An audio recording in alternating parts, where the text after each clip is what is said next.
How's it going, tiny truckers? This is Chris here with TGH. Today we're going to go over what you get with a Sherpa. So when you order a Sherpa kit from TGH, Holmes Hobbies, or Super Shafty, this is what you get, and we're going to do a quick rundown on how it assembles.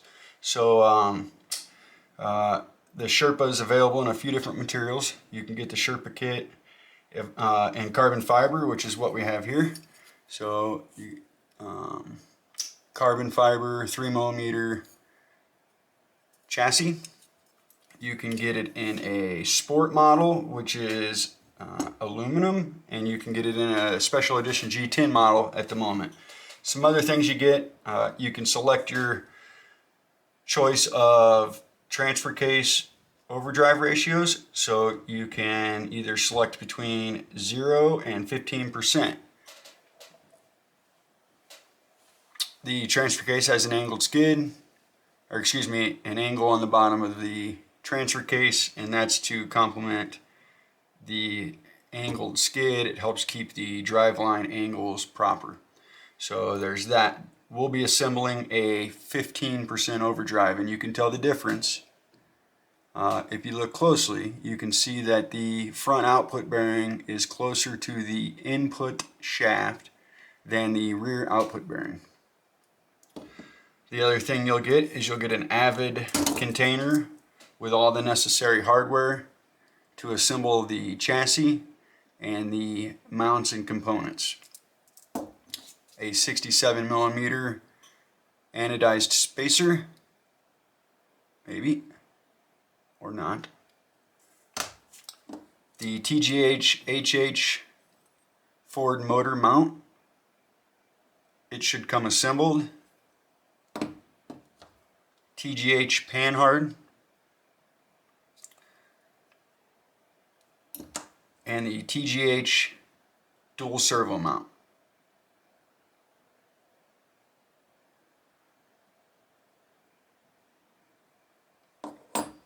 So with that, oh, and one more thing, the TGH V2 Delrin skid. In the pack with the skid, you'll get 4 M3 by 12mm screws, cap screws, and you'll get 4 M3 by 20 stainless set screws.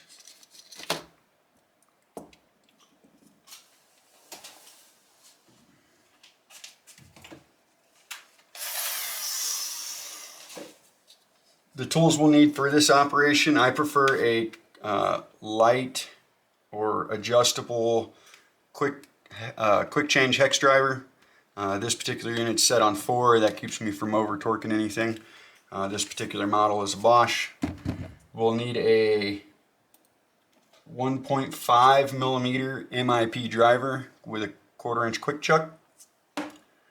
We will need a M2 hex driver and a 2.5 quick chuck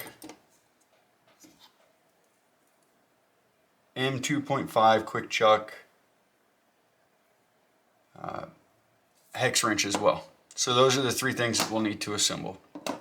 So for me, the first thing I do is I open the skid, empty the screws, and I assemble it to my left rail. So when I assemble to the left rail, there are 3 holes in the bottom of the, 4 holes in the bottom of the belly. We're going to go to the second hole,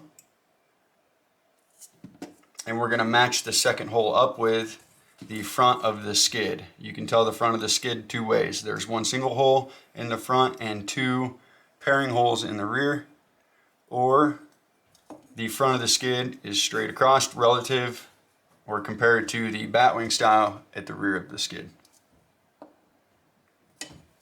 So again, the first thing I do is I line up this front single hole with the second hole in the belly of the skid. And I start an M3 12mm cap screw.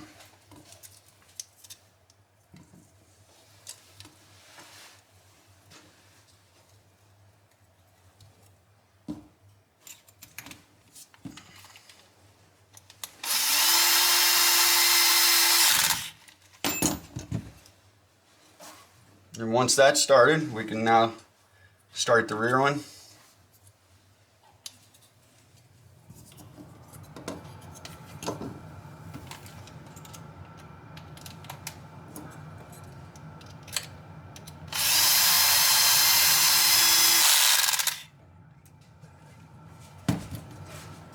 From there, I move to the excuse me, to the right side of the chassis, and I'll do the same. I'll repeat the process. The second hole in the belly of the skid,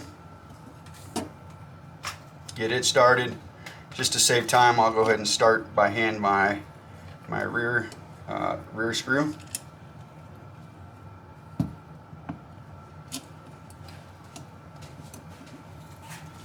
And I'll snug those down.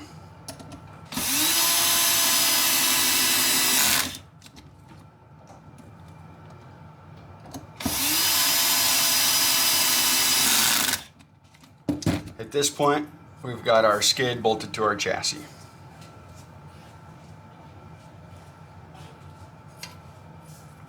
So we can go one of two ways now. We can either install our 67mm spacer or our servo mount and motor mount. I'll elect to use the 67mm spacer.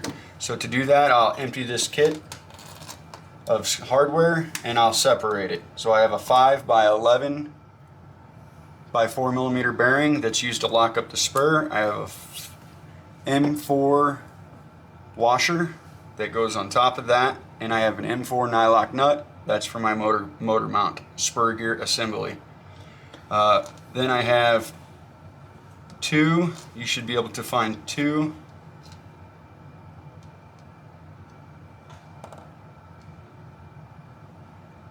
M3 by 6s cap screws. Those M3 by 6 cap screws are the screws that we will use for our 67mm spacer. For now, until we build out the rest of our truck, I usually just split the holes in the back of the chassis. So in the back of the chassis, there are a series of 6 holes. So I usually elect to go right in line with the HH emblem and start my spacer there. So I put a screw through the chassis, I grab the spacer, hopefully you can see this, and I just turn the spacer by hand until it's started. Once I've done that, then I'll go to the other side and I'll pinch the chassis and start that screw.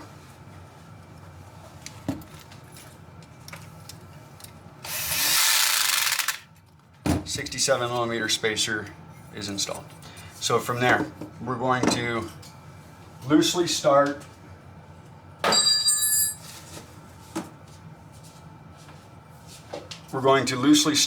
our TGH dual servo mount. So the hardware we will need for that, we will need 4 M3 by 10mm screws.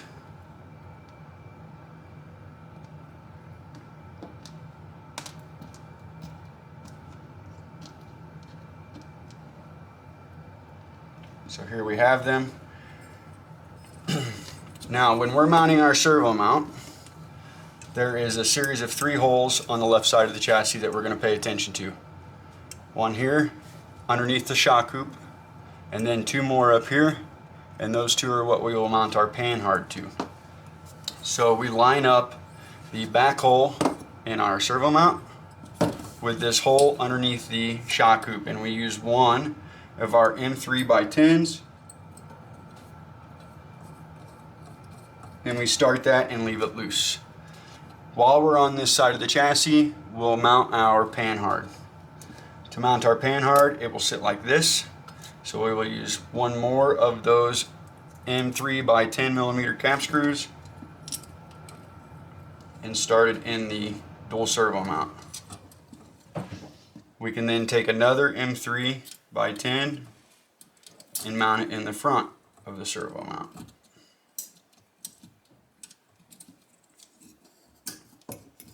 We'll flip the chassis over and start the other side. Now on the other side, one M3 by 10, again underneath the shock hoop.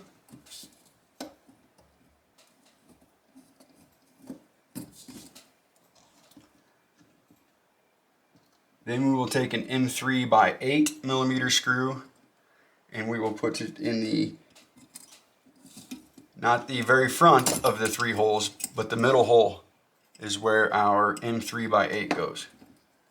So once we have that started, we'll go ahead and tighten those down.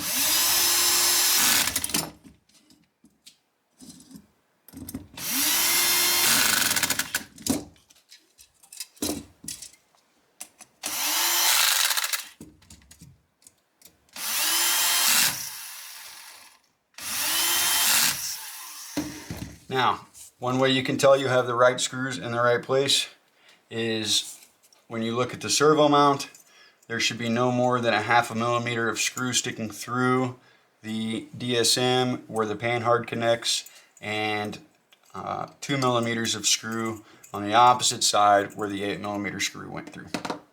Alright, so there's that. The next step is to mount our motor mount. This motor mount can be mirrored, and we'll go over that in another video, so make sure you subscribe to catch that. So, when we mount the motor mount,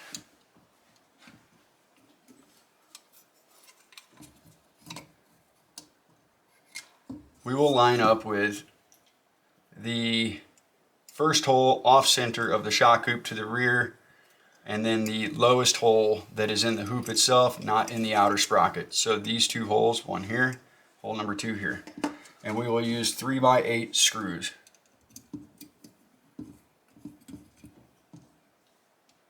Two of the 3 by 8 screws. We'll move it over and we'll do the same thing to the other side with 2 3 by 8 screws. Now, one thing I didn't show you was assembling the spur gear assembly, and we'll go over that whenever we talk about mirroring the motor plate.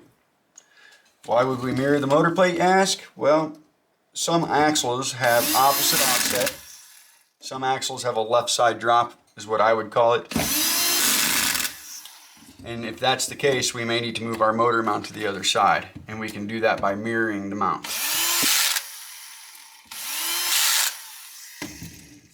Alright, so what you have left in your kit at this point is 4 M3 by 20 set screws, and that is what you would use to mount your links to the skid. We'll set those aside for now. You have your lockup assembly for your spur gear and a set of spur plates, which I failed to grab for this video, so I apologize. Then we take our transfer case. We have 2 M3 by 10 countersunk screws, and we will take one of those screws in the back hole. We will push it up through the bottom. We will line up this hole underneath the front output with that said screw.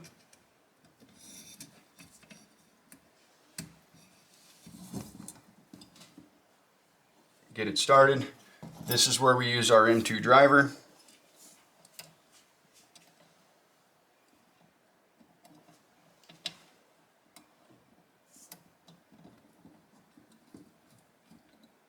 Just loosely start that screw.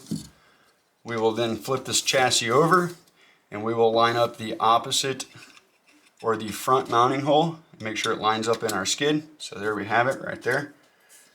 We'll then take our second M3 by 10. We'll loosely start that. Now, I've built a few of these, so I would suggest that you start with sliding the transfer case all the way to the right side of the truck or all the way to the passenger side of the truck before you tighten it down. Then at that point, we can tighten those screws down